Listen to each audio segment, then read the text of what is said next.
Eles perguntaram sobre estatais e você disse, Luiz, que olha, a gente não tem essa ressalva com o estatal de não investir, Hum. porque geralmente já tem um desconto no preço. E o Fábio comentou de Banco do Brasil, por exemplo, Sim. que é uma empresa realmente que ela é muito rentável, ela gera bastante resultado, resultado crescente, apesar do aumento de competição, paga bons dividendos e está num preço legal. Mas como é que vocês pensam nessa questão de governo? Porque o banco é uma empresa e de repente o governo pode tornar ela diferente. Igual a Petrobras, subiu muito, pagou dividendo pra caramba. Sim.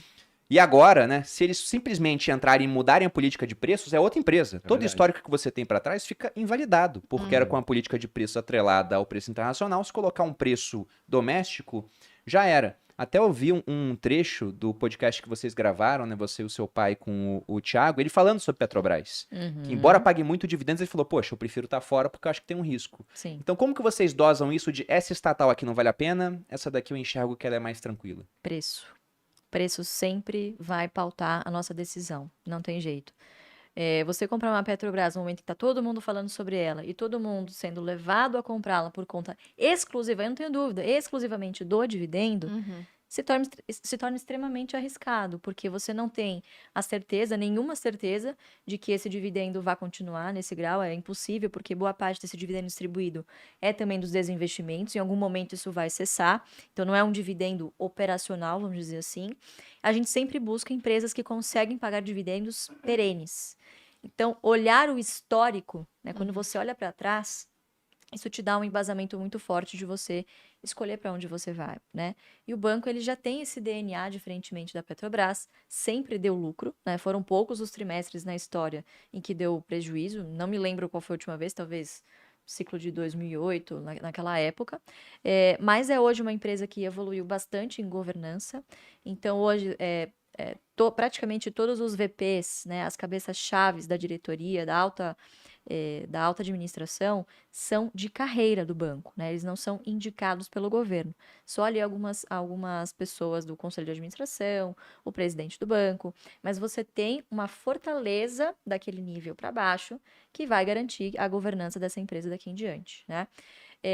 Outro diferencial também, a gente tem a lei das estatais, né? A gente sabe que, infelizmente, para os nossos políticos, as leis estão aí para eles acharem uma brecha, não é?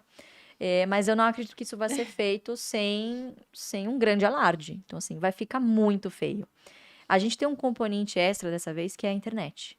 O acesso à informação do povo tá aí, né? Todo mundo tem um celular na mão agora. Então, ele não vai, né? O próximo governo, não acredito que vai poder fazer o que quiser, né? Eu acho que a gente tem aí, pelo menos, metade do país muito vigilante e torcendo para que ele faça algo de errado para tirá-lo do poder, né? Então, acho que me baseio nessa esperança também de que a gente tem aí decisões não tão ruins quanto a gente está prevendo, né? E, de novo, basta o mercado prever que não vai ser tão ruim quanto aquilo que ele tinha visto para a Bolsa já dar uma aliviada, que estamos muito baratos, né? E as estatais não são diferentes, né? Então, a gente teve uma notícia agora essa semana super positiva da Copel, né? Então, as empresas estatais dos estados, boa parte dos estados ainda tem candidatos ali que são pró-mercado, né? O Paraná, um deles. Então, acho que tudo se resume ao preço e você conhecer, obviamente, a governança dessa empresa, né? A Petrobras é uma empresa que está muito no olho do furacão, né? E combustível é algo muito sensível no bolso do brasileiro. Também. Então, diferentemente do banco, em que, claro, você tem ali o cartão de crédito, você tem aquele componente social do agro, ele, querendo ou não, é mais distante do dia a dia do que uma Petrobras, em que você vai toda semana abastecer o seu A carro. começar pelo fato da Petrobras estar num setor cíclico, né? Que é o setor de Exatamente. commodity. Então, ela naturalmente já tem essa exposição maior à volatilidade, então isso é natural que aconteça. Agora, nós três aqui somos muito favoráveis a privatizações, né? Temos um viés liberal, Barsi a mesma coisa. E uma coisa muito interessante aconteceu no Brasil nos últimos anos, que a privatização eu acho que ela deixou de ser tão demonizada. Já foi muito pior, né? Sim. Aquela história do petróleo é nosso, não sei o quê. Quando a Vale foi privatizada, foi um terror, a Uzi Minas, CSN idem, a Telebrás, enfim. Nos últimos anos, o Brasil privatizou algumas empresas que foram, na minha visão, emblemáticas, assim. A Eletrobras é uma delas, na minha Cara, opinião. eu ia chegar lá, mas assim, começando pela BR Distribuidora, que é uma empresa gigantesca, a maior rede de postos do Brasil, com uma infraestrutura de escoamento de combustível gigante, se falou na hora, mas ela foi privatizada sem nenhuma greve, sem nenhuma paralisação. Eu nem não sabia que tinha sido Pois é. privatizado. E foi um grande pedaço da Petrobras, que Aham. hoje é privado e não se fala mais nisso. Eletrobras, exatamente a mesma coisa. A gente tem memória curta, mas vocês lembram como estava no ano passado as discussões? Não, porque o TCU vai brecar, não sei o quê. O preço dela, que nem um eletrocardiograma, e a gente comprando. Chegamos a pagar R$28, R$27 e tal.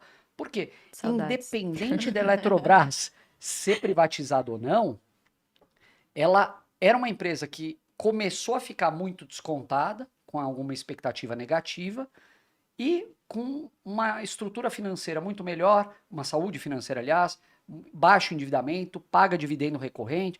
Então, falamos, vamos comprar a Eletrobras, que se tudo der errado, a gente ainda está confortável com o preço que a gente está pagando e com a situação que vai ficar.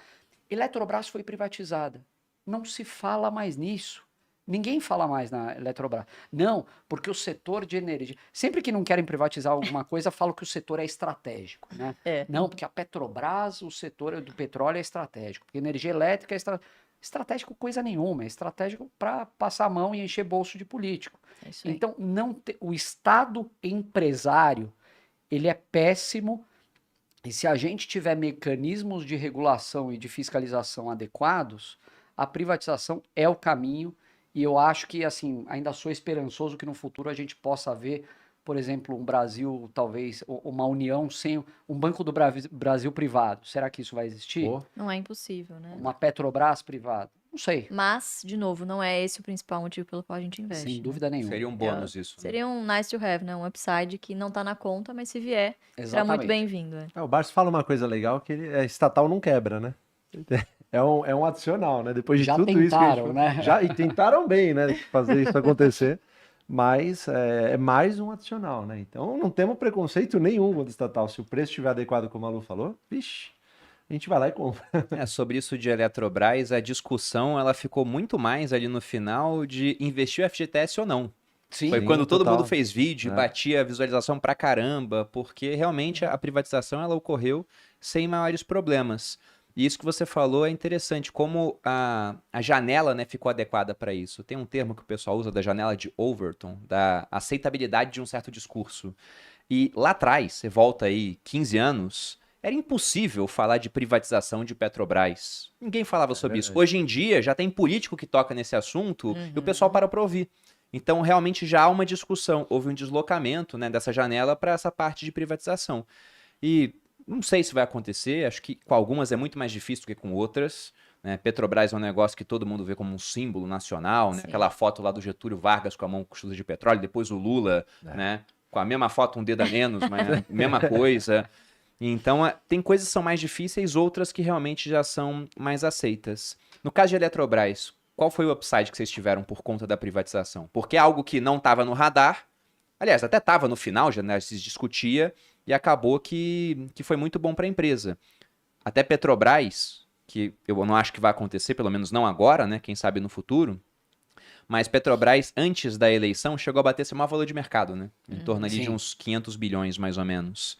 E mesmo assim estava ultra barata. Se você Sim. comparasse por Verdade. métricas com empresas do mesmo segmento internacionais, né, enquanto Petrobras era negociada 2 vezes o lucro, as outras era 10. Então Petrobras podia valer mais de R$1 trilhão reais no Exatamente. final das contas. E se fosse privatizada, isso iria acontecer. Sim, No caso de fato. Eletrobras, como é que foi esse retorno? Cara, difícil metrificar isso, né? Assim, a gente nunca olha percentual, assim, até porque a gente não vendeu, né? Não. Tamo Eu, com ela eu vendi um Você pouquinho, vendeu um tô pouquinho. com Eu tô com alguma ela na coisa carteira até hoje, acredito que ainda tem um upside, porque a nova gestão que está vindo é competente, o Wilson Ferreira que vai tocar a empresa, na minha opinião, o melhor gestor do setor elétrico do Brasil.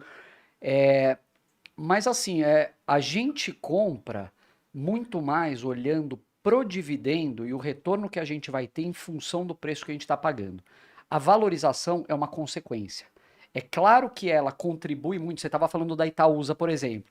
Poxa, a Itaúsa pagou, ela estava pagando 10% ao ano, em função do preço que você pagou, 20% ao ano.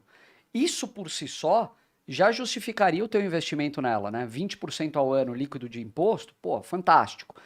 Como upside, ela ainda deu bonificações, ela valorizou, mas não sei quanto. Mas se ela não tivesse valorizado, você estaria recebendo o teu dividendo. E se ela tivesse caído, você estaria recebendo o teu dividendo para continuar comprando mais por um preço mais barato.